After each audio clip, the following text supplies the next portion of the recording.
Udaberri bete-betian, Bergarrontzat egun berezia datoz berriz. Eta azken hilabetetako osasun egoera alata, ezingo ditugu Pentekosteak ohi bezala ospatu aurten be. Badakit ez nahi biela Bergardanok ez dakigun ezer esaten, eta badakit egoera honek gogaitu itzen gaitzuela honezkero. Baina udaberritza zorrarazten duzkun bizipasa eutzen nahi dotzat, eta Bergarrok be hortara gonbidatu nahi zaitxuet. Eta zaitxik ez, udasasoian pentsatzen amesten jartzera. Udalgornuko kidiak hasi hortan.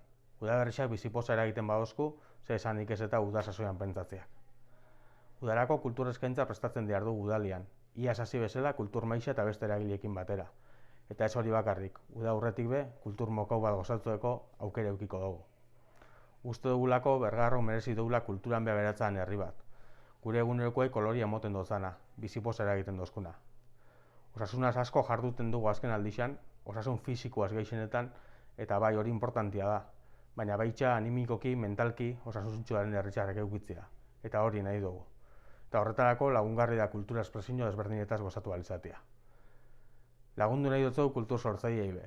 Eitzen daben lana balixuan jarri, eta beraien espresinioak partekartzeko plazak, espazioak eskaini nahi dutzegu.